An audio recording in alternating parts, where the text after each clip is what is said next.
Good afternoon, ladies and gentlemen. It's Kalen here with you.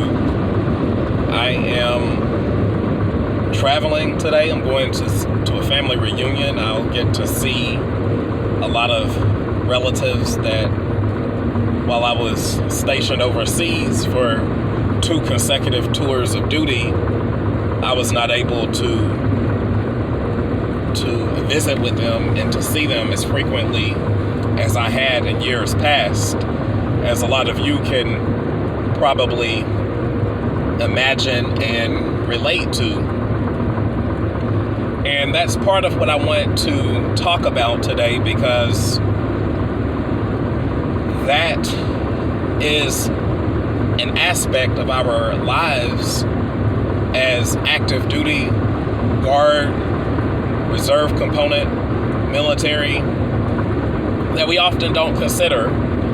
We are in the midst of performing our duties, doing what our service requires of us on a daily basis, whether that's a TDY, a particular training, a deployment, whatever it may be.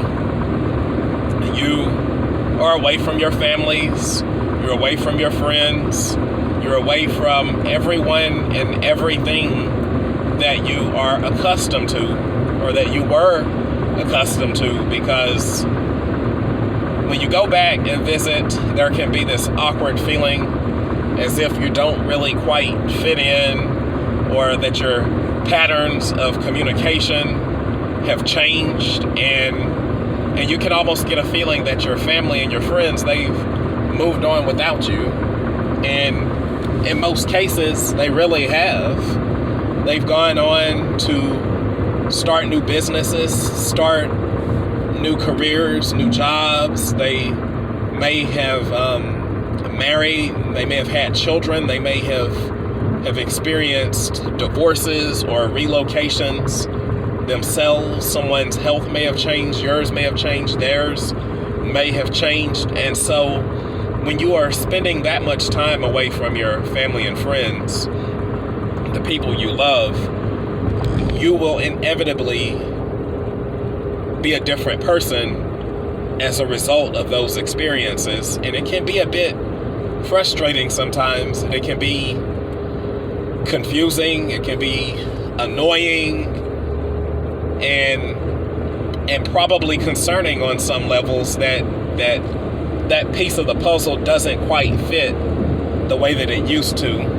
That it may, some of that puzzle may have become wet, or it may have become a little bit ripped or frayed or torn. And in other cases, that piece may be lost, because while we're away, our friends and family, some of them have moved on to the afterlife, whatever that may entail, whatever you might believe that looks like.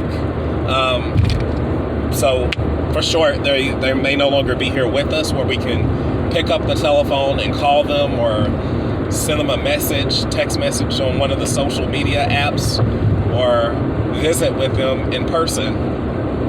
And then you may have a level of regret from not being there for their final moments in those last few years. You may feel a level of guilt as a result of your decision to put your life on the line for our country and for our allies to defend this great nation, which, as you know, it comes with a great level of sacrifices that most civilians will never have to know. They will never be familiar with that, no matter how you explain yourself to them or share your experience of what you've gone through. So I say that, all of that, to just emphasize the importance of our mental health. And ladies and gentlemen, if we don't take care of that ourselves as veterans, we have to look out for each other. We have to be there to support one another, no matter which branch of service we are currently in or have served in before. Active duty have to look after one another. Veterans, active duty, have to look after one another, and veterans all have to look out for each other, because we can share our stories, we can talk to one another, we can offer our own feedback, our own perspective, which may be unique from the next person's, but I think that on some level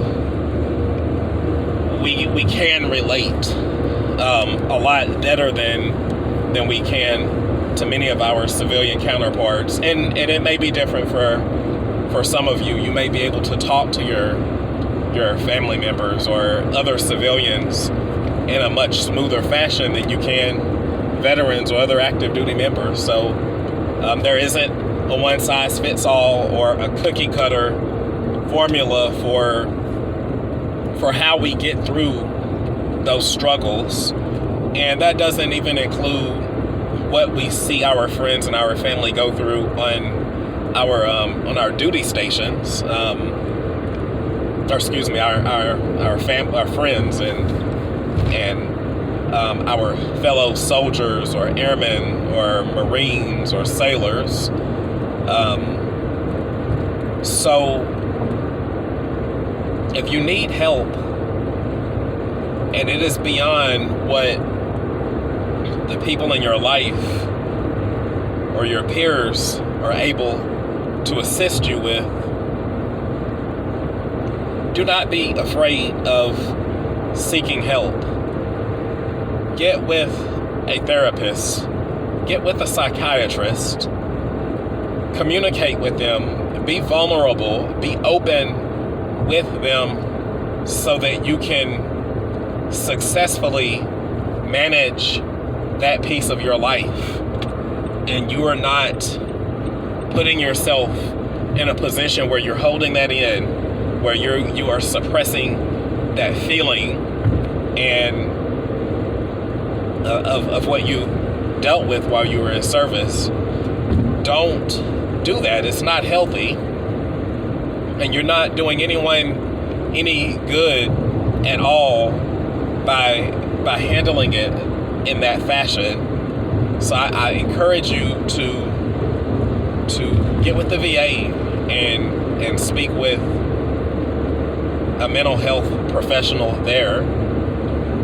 Speak with your medical group, if you're active duty or guard or reserve. Speak with that component's medical group's mental health office so that you are getting access to the resources that you have worked for.